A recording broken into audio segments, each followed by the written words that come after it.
Hello and welcome to Ontology Talk. I'm Adam Pease. Today I thought I would start a new series on shadowing me, essentially, while I try to formalize something in SUMO. And to start off with, I thought I would just take a segment from the news. So ransomware is in the news, and ransomware is a concept that we don't currently have in SUMO. So let's talk about how we might formalize ransomware. We can start just by creating some documentation for it. So let's try to get straight about what we mean by ransomware so we know exactly what we're even going to try to formalize. So a good way to do this is to start by writing a comment or a glossary definition or a dictionary definition for what we mean. So what is ransomware?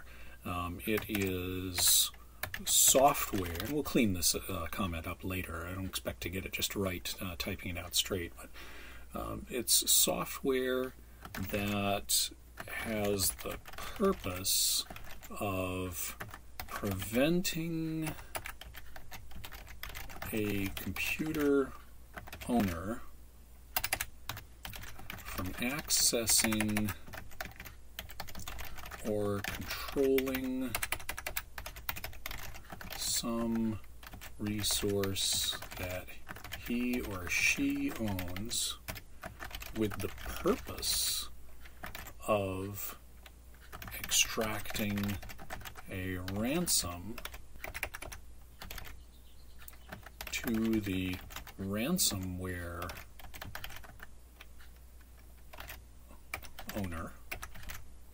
owner here in a broad sense, right? So it could be somebody that, if ransomware is an illicit thing, then there isn't really exactly going to be a legal framework for ownership of that illicit thing. In fact, it could even be a crime to own it, or maybe a crime to produce it. I guess you can probably distribute it, at least in some countries under freedom of speech laws, but to actually use it would be a problem. So what does it mean to be the owner? You probably wouldn't be granted a copyright or a patent for ransomware. Interesting issue. I actually don't know the answer to that. But let's just say for the moment the ransomware owner, that there can be an owner in some sense.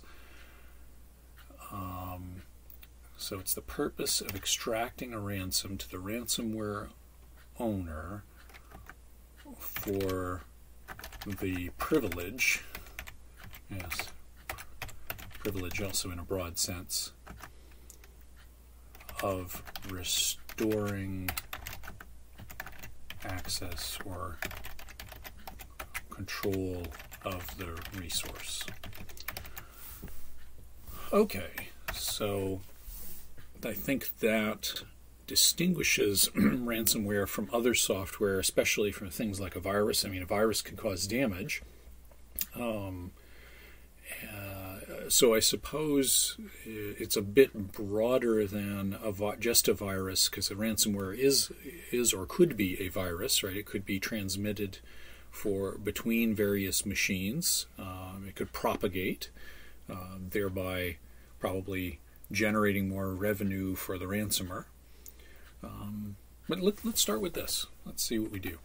All right, so first we're going to need to look for things like software in SUMO. So do we have some of the existing terms that we can build off of? Okay, so we do have software.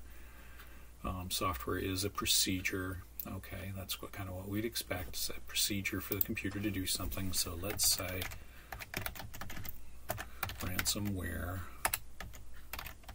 is a subclass of software. Good.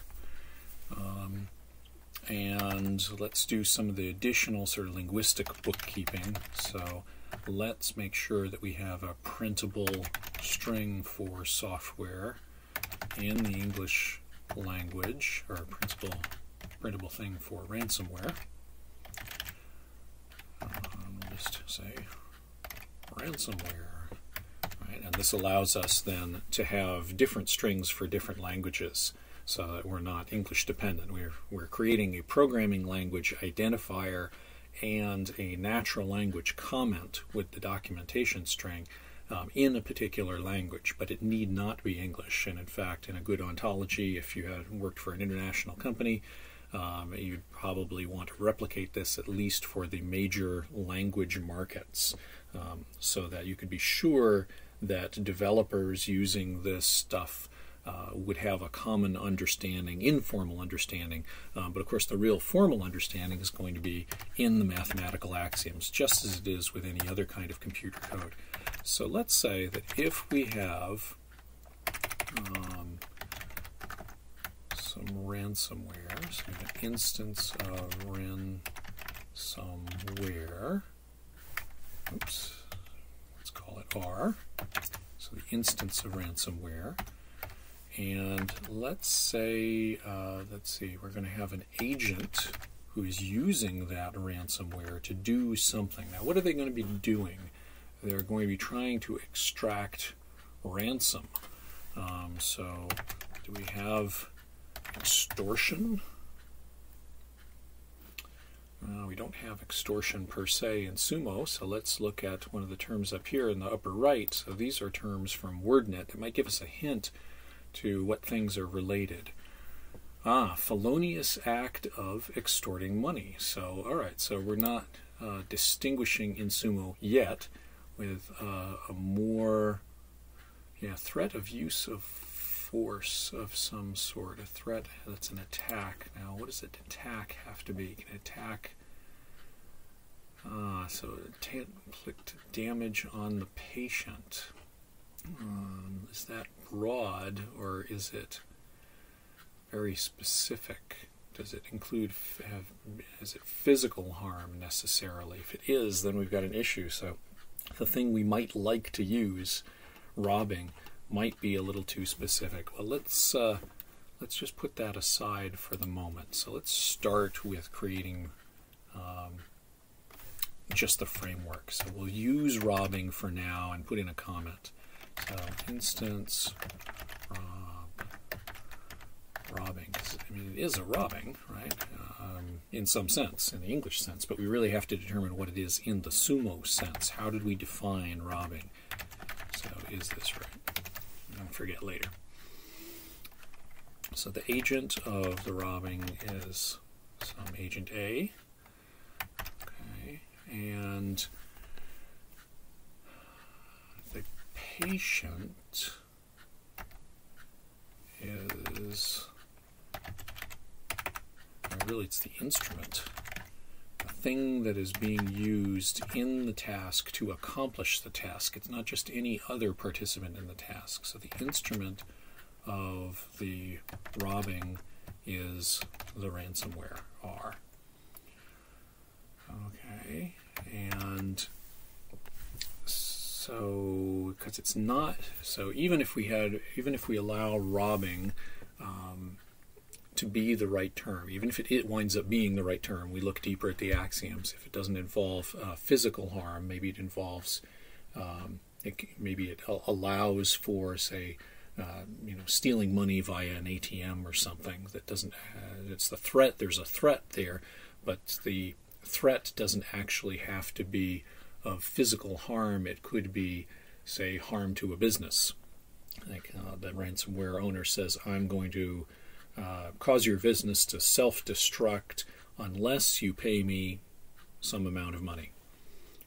But the owner of the business wouldn't suffer any physical harm, him or herself, just the business would suffer damage or loss.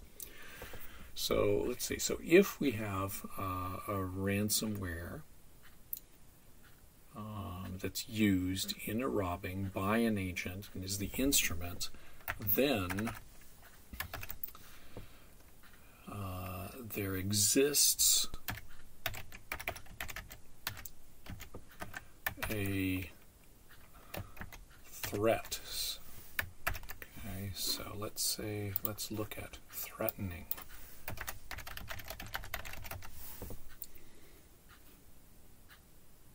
Okay.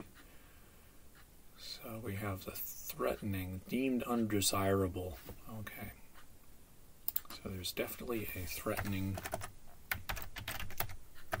right? And just note that SUMO requires or allows you to have universal quantification that's implied. So all of these variables in the antecedent in the first part of the rule are implicitly universally quantified.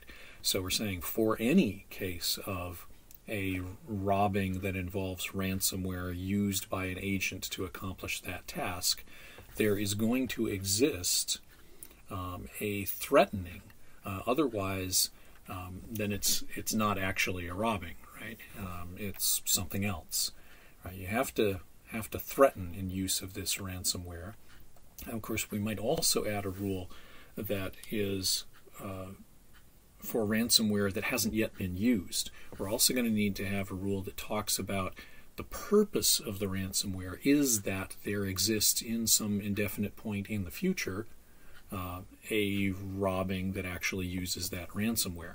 Right now we're saying that if there's an actual robbing that uses that ransomware, then there's an instance of threatening. And the destination of the threatening is P. Let's say P is the patient or the victim. We might also look at victim. I think we have that, something like that. Victim relationship. Okay. Victim is a case role. Okay. Yeah. The object of a criminal action and suffers its results. That's a good one. So instead, we can just use that the victim of the threatening is P. And that means that there's also, let's see, we've got to talk about the victim of the robbing is P. Right? So we're adding these additional conditions essentially beyond what's normal in robbing to an action that's the use of ransomware. Okay.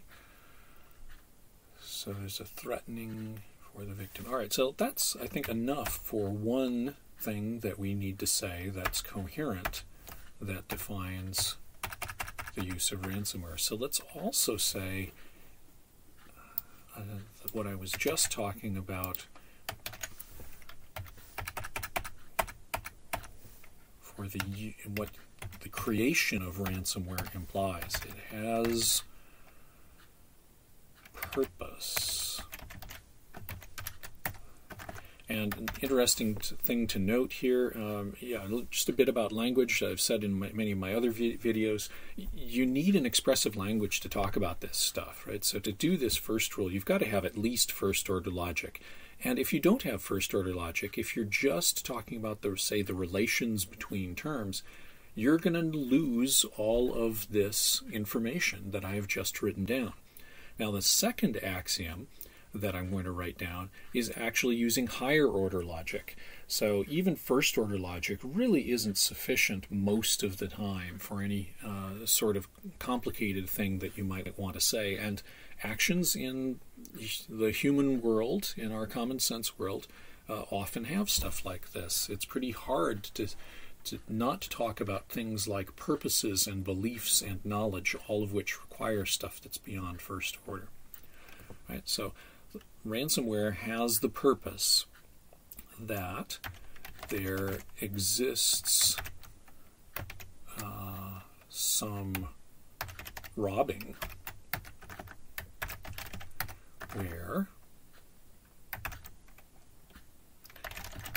rob is an instance of robbing and the instrument used in the robbing is the ransomware. Okay, so very different thing than the first axiom, because this allows somebody has to have an instance of ransomware in the world before it's actually used in a robbery. But it has the purpose of facilitating or being the instrument in the robbery. Right? So let's pause that for now. There are a few more things we need to say, but hopefully this has been a good introduction to taking a very practical and new term from the news, formalizing it in SUMO, and also illustrating some features about the language, that we need an expressive language to be able to say stuff like this, to be able to write it down, to capture it. Otherwise we lose it, and the computer has no basis for having a common understanding with a human if it doesn't have these two rules in some form.